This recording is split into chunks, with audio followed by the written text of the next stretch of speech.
Once upon a time, people forgave Lamborghinis for being frankly not very good, because they were absolutely and certifiably bonkers.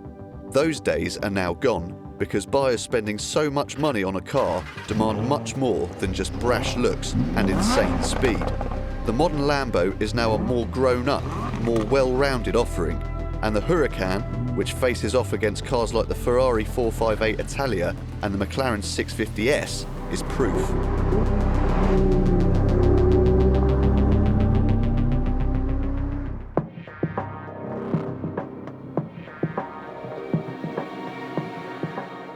Lamborghini may have toned things down a bit, but the modern Lambo, the Huracan included, is certainly no shrinking violet.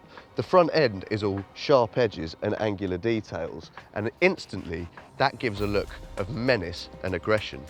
At the sides, the brashness is provided by these jagged air intakes, top and bottom, but for us, it's at the back end where the Huracan really shows its true colours. These massive outboard mounted quad exhausts dominate proceedings, but the spangly light clusters and the compact rear haunches also add to the drama, of which, it's safe to say, there's plenty.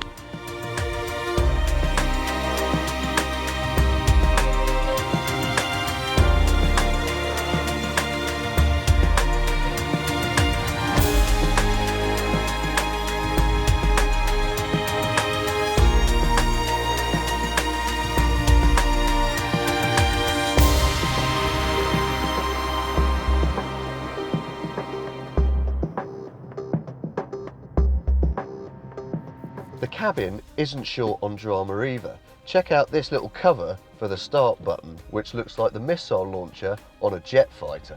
Now how's that for shock and awe? And perhaps most surprisingly for a Lamborghini, it's actually quite comfortable in here. The space you get is pretty generous, and there is loads of adjustment for your driving position.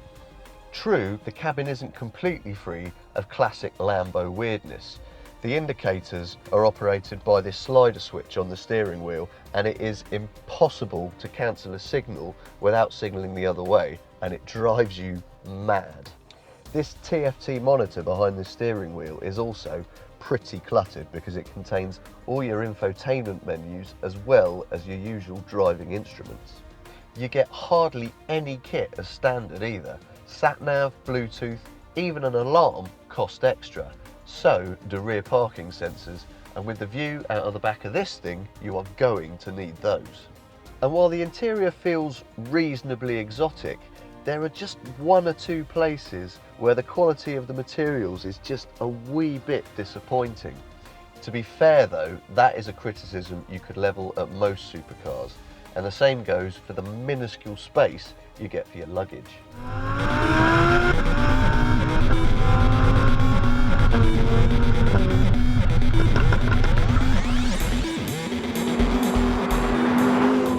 However, the most important thing about any supercar is the way it drives, and the Huracan won't disappoint. Performance is provided by a naturally aspirated 5.2 litre V10 with 602 brake horsepower.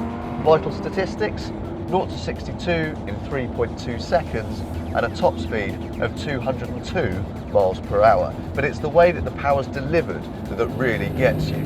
Because there's no turbocharger, you get no peaks and troughs in the power delivery, so the acceleration is just relentless.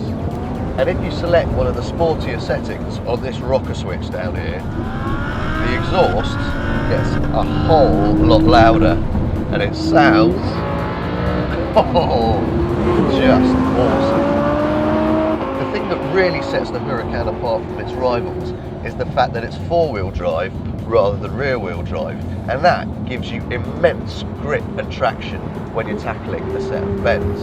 And even a relatively inexperienced driver can get this thing across country pretty darn quickly and feel like an absolute hero in the process.